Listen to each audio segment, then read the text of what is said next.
बहुत ही खुलकर आवाज़ दी गई मंच से कि प्रभु के दर्शन कर लीजिए। कि जिसकी आप पूजा करते हैं, अगर उसके दर्शन अभी तक नहीं किए तो उसके दर्शन कर लीजिए।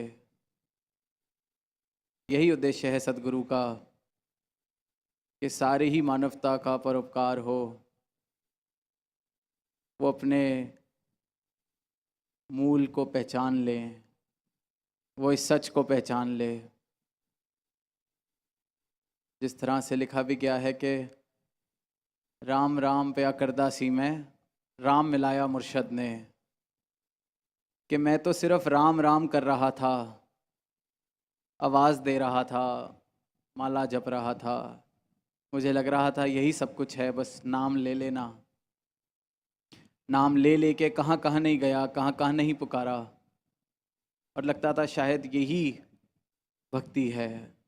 लगता था कि जिसने जितना ज़्यादा नाम ले लिया, पुकार लिया, ज़ोर ज़ोर से पुकार लिया, उतना बड़ा ही वो भक्त है।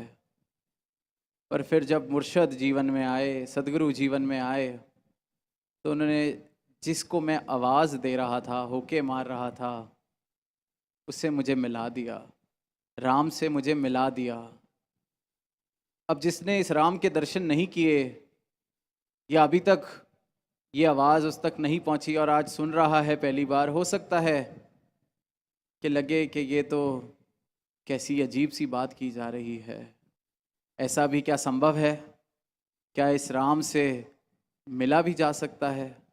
तो ये जितने भी संत आज यहाँ आए हैं, ये जितने भी ब्रह्मज्ञानी महापुरुष यहाँ से पिछले कुछ घंटों से किसी भी माध्यम से, चाहे वो कविता थी, चाहे गीत थे, चाहे विचार भाव थे, वो सिर्फ और सिर्फ अपने ही जीवन का एक इंट्रोडक्शन दे रहे थे कि ये राम से हम खुद मिले हैं और ये मुर्शद ने राम को मिलाया है।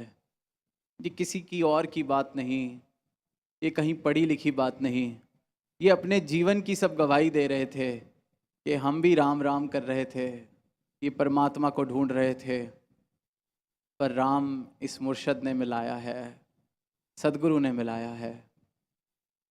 तो हैरान होने की कोई इसके अंदर गुंजाइश नहीं।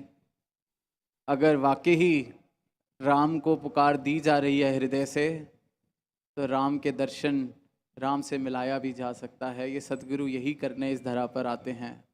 अब फिर अगला सवाल ये भी आता है कि किसको मिलाया जाता है राम से? क्या कोई एलिजिबिलिटी क्राइटेरिया है? क्या कोई चुनाव है कि कोई इतना पढ़ा लिखा होना चाहिए, किसी के पास कोई ऐसी इल्म होना चाहिए, किसी को इतने वर्ष हो गए होने चाहिए ये नाम लेते लेते या सत्संग में आते आते, या कोई खास तरह के लोगों को ये राम से मिलाया जाता है? तो उसका जवाब है कि ऐसा कुछ भी नहीं। जिसके दिल में श्रद्धा भाव, जिसके दिल में इस प्रभु को पाने की चाहत है, उन सबको मिलाया जाता है।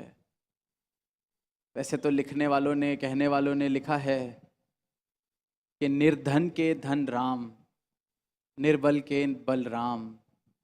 तो दास जब ये पंक्तियां पढ़ रहा था तो ख्याल गया कि निर्धन किसे कहा जाता है? क्या निर्धन जो हम संसारी भाषा में देखते हैं कि शायद जिसके पास ये संसारी सुख संसाधन नहीं है, शायद ये जो संसारी माया है उसकी तंगी है, उसको निर्धन कहा जाता है संसार में? तो क्या उस निर्धन की बात हो रही है? क्या वो निर्धन है जिसको राम मिलेंगे? फिर निर्बलता की जब बात हो रही है, तो क्या दुनिया में जो दीनहीन है, जिसका गुजारा नहीं चल रहा, जिसके पास कोई बल नहीं, ना शरीर का बल है, ना अक्ल का बल है, संसारी तौर पर जिसको निर्बल कह सकते हैं, क्या उसको राम मिलते हैं? अगर फिर ऐसा है तो न जाने कितनी ही दुनिया शायद वहाँ पर ऐसे हालात उन देशों में जहाँ पर शायद 2 वक्त की रोटी भी कभी कभी नहीं मिलती, तो अगर निर्धन को ही और निर्बल को ही संसारी भाषा से जिसे निर्बल और निर्धन कहा जाता है राम मिलते हैं, तो उनको तो फिर बिना किसी कर्म के, बिना किसी कोई ऐसी सोच बनाए राम मिल जाने चाहिए थे। फिर राजा जनक जैसे राजा को तो राम मिलने ही नहीं चाहिए थे। फिर मीराबाई को तो ये कहना ही नहीं चाहिए था कि पायो जी मैंने राम रतन धन पायो। तो फिर ये किस निर्धनता की बात की जा रही है? अगर ये संसारी निर्धनता नहीं है तो फिर ये किस निर्धनता की, किस निर्बलता की बात की जा रही है? ये जब कहा जाता है कि निर्धन के धन राम, तो ये उस एहसास से कहा गया है, उस बोध से कहा गया है कि चाहे मेरे पास कितना भी धन हो जाए, चाहे मेरे पास कितने ही महल बन जाएं, मैं फिर भी निर्धन का निर्धन ही हूँ। ये संसार की सारे साधन मेरे मांगने से पहले भी अगर मुझे मिल जाएं, फिर भी मैं निर्धन का निर्धन। जिसको अपनी निर्धनता का एहसास हो गया, जिसने ये समझ लिया कि ये माया चाहे थोड़ी है या ज़्यादा है, चाहे सारी दुनिया ईर्ष्या करे किसी से कि किसके पास कितनी माया है, उसके पास दुनिया की सारी दौलत भी इकट्ठी हो जाए, फिर भी निर्धनता। जब ये समझ आ जाता है कि मैं कितनी भी किताबें पढ़ लूँ, अक्ल में कितना भी बल जोड़ लूँ, फिर भी निर्बल ही हूँ। चाहे शरीर में भी जितना बल आ जाए, फिर भी निर्बल। तो जब इस निर्बलता का और इस निर्धनता का एहसास होने लगता है, तो ऐसे ज्ञानी को फिर ये राम मिलते हैं, क्योंकि उसके जीवन से अहंकार चला जाता है। उसको दिखने लगता है कि चाहे सब कुछ है फिर भी हूँ तो मैं निर्धन ही। तो ये अहंकार किसका, ये मैं किस चीज़ की, ये किस चीज़ के लिए अपने आप को किसी से ऊंचा माना जाए। तो जब ऐसी हलीमी, ऐसी विनम्रता जीवन में बसती है, तो फिर उसे ये राम मिलते हैं, उसके ये राम हो जाते हैं, उसके ये धन राम बन जाते हैं। तो इन्हीं भावनाओं के साथ जब ये शब्द लिखे गए या कहे गए, तो एक तो विद्वान है जिसने ये शब्दों को दोहरा दिया, कहीं पढ़ लिया कहीं सुन लिया कि निर्धन के धन राम। इसको सुनते हैं तो यही लगता है कि शायद जिनके पास कोई सुख साधन नहीं, उन्हीं के राम हो सकते हैं।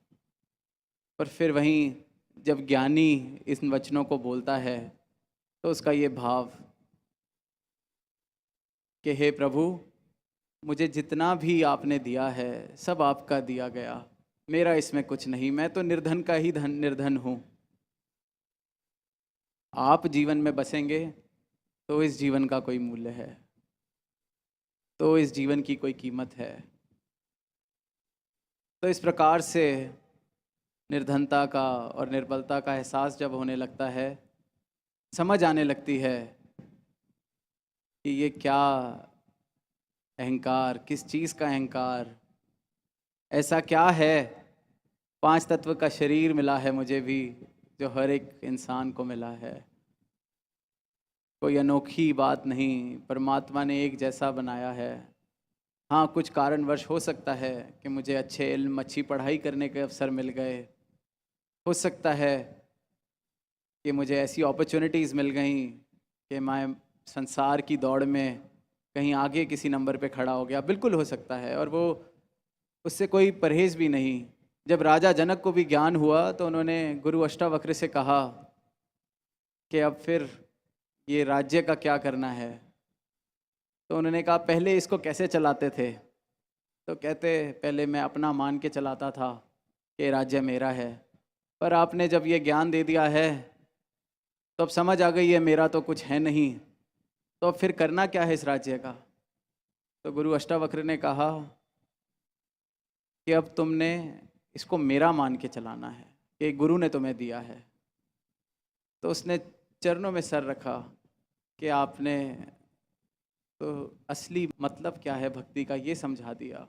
भागने का तो नाम है ही नहीं भक्ति। और फिर जो राजा जनक के भाव हुए, कहते जब तक अपना समझ के चला रहा था फिर भी मैं शायद गुस्ताखी कर लेता कोई इसको चलाते वक्त, पर अब तो ये आपका है, अब तो मुझे और संभाल के इसको चलाना पड़ेगा, सेवा भाव से चलाना पड़ेगा। तो ये भाव, ये जितना भी धन दौलत बल प्रतिष्ठा सब मुबारक है, ये संसार में आए हैं, गृहस्थ में जिएंगे, तो इन सब चीज़ों को कमाना मुबारक है, पर इस एहसास के साथ, इस बोध के साथ कि मैं ये बल, मैं ये प्रतिष्ठा, मैं ये धन, मैं ये नहीं हूँ। ये तो इस जीवन यात्रा को चलाने के लिए मिले हैं।